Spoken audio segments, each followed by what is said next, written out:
So in the previous video हमने ये चीज़ देखी है कि हम किस तरह से अपनी एप्लीकेशन के अंदर पॉलीमॉर्फिज्म इनेबल करते हैं through virtual and override methods, ठीक है। तो इस वीडियो में मैं आपको बेस्ट प्रैक्टिस बताऊंगा जो कि आपको फॉलो करनी चाहिए अगर आपने पॉलीमॉर्फिज्म इनेबल करनी है अपनी डेवलपमेंट में। तो नंबर 1 ये है कि पॉलीमॉर्फिज्म करते वक्त हम बेस क्लास बनाते हैं, ठीक है। सो वो base class must be abstract होनी चाहिए। So first let's talk about what is an abstract class. तो एब्स्ट्रैक्ट क्लास नॉर्मल क्लास की तरह होती है। The only difference is between abstract class and normal classes कि एब्स्ट्रैक्ट क्लास के अंदर कोई भी इम्प्लीमेंटेशन डिटेल नहीं होती, ठीक है। क्योंकि उसकी वजह यह है कि पॉलीमॉर्फिज्म हमें कहता है कि जो भी इम्प्लीमेंटेशन होनी चाहिए वो उसके चाइल्ड में होनी चाहिए। जिस तरह हमने प्रीवियस वीडियो में देखा कि जो रन मेथड है उसकी जो एक्चुअल इम्प्लीमेंटेशन थी वो उसके चाइल्ड कार्ड क्लास के अंदर थी, ठीक है। वहाँ पे हमने उस मेथड को ओवरराइड किया हुआ था। इसलिए जो बेस्ट प्रैक्टिस है जो कि कम्युनिटी हमें कहती है पॉलीमॉर्फिज्म को यूज़ करते हुए, वो कहते हैं कि जो बेस क्लास है that must be an abstract class. तो उसका मैं आपको ज़रा थोड़ा सा डेमो देता हूँ कि एब्स्ट्रैक्ट क्लास किस तरह बनाते हैं। आप डिस्क्रिप्शन में आएँ और यहाँ पे हम क्या करेंगे कि एक क्लास बनाएंगे सेम वैसे जितना ट्रांसफार्मर था उसका एक चाइल्ड होगा जो कि कार होगा, ठीक है। तो इधर इसका नाम है ट्रांसफार्मर, ठीक है।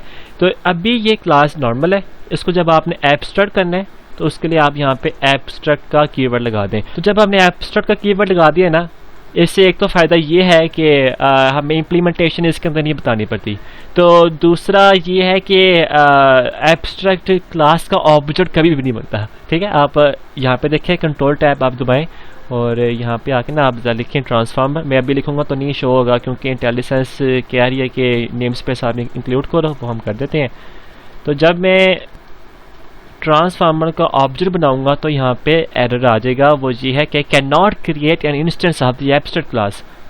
क्यों?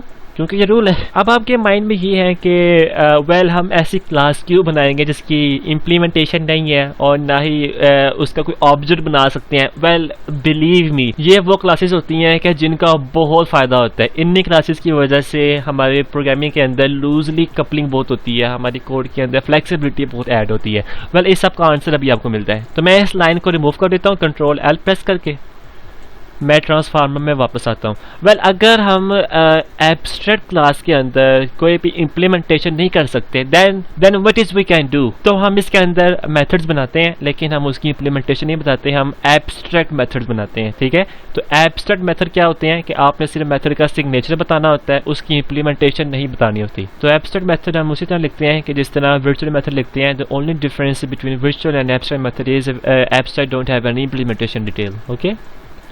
तो यहाँ पे हम पब्लिक एब्स्ट्रैक्ट लिखेंगे, वॉइड और रन।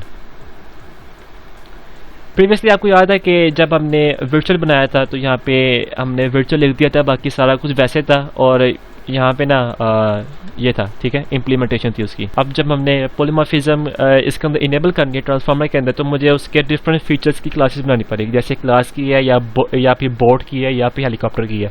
तो मैं अभी सिंपल कार से स्टार्ट करता हूँ। मैं द क्लास बनाता हूँ कार, ठीक है। That car class must inherit from the transformer. Okay, once आप ये कर लेते हैं तो आप यहाँ पे ना एक चीज़ देखेंगे, यहाँ पे ना कि एक अंडरलाइन एक रेड कलर का एक एरर आ रहा है। वो ये कह रहा है कि ट्रांसफार्मर आपने इनहेरिट किया हुआ है लेकिन उसके अंदर कुछ ऐसी चीज़ें हैं जो कि एब्स्ट्रैक्ट हैं। तो एक रूल आपने याद रखना है, हम ट्रांसफार्मर क्लास इनहेरिट कर रहे हैं और उस क्लास के अंदर एक एब्स्ट्रैक्ट मेथड है। तो यहाँ पे कंपाइलर हमें इन्फोर्स कर रहा है कि हमने ट्रांसफार्मर को इनहेरिट किया है तो इसके अंदर जितने भी एब्स्ट्रैक्ट मेथड्स हैं उन सब की इम्प्लीमेंटेशन डिटेल हमने बतानी है। तो इम्प्लीमेंटेशन डिटेल आपने किस तरह बतानी है, आप क्या करें कि ट्रांसफार्मर के ऊपर क्लिक करें, कंट्रोल डॉट प्रेस करें। जैसे ही आप कंट्रोल डॉट प्रेस करेंगे तो वो बताएगा कि इस क्लास के अंदर जितने भी एब्स्ट्रैक्ट मेथड है उसको हम इम्प्लीमेंट कर देते हैं। तो जैसे ही आप कंट्रोल डॉट प्रेस करेंगे ना तो वो ऑटोमेटिकली बता देगा कि ये वाला एब्स्ट्रैक्ट मेथड है जो कि ट्रांसफार्मर में डिफाइन था, इसकी जो इम्प्लीमेंटेशन है वो मैं कार में कर देता हूँ। तो बिल्कुल आपने करनी, एंटर प्रेस कर दें।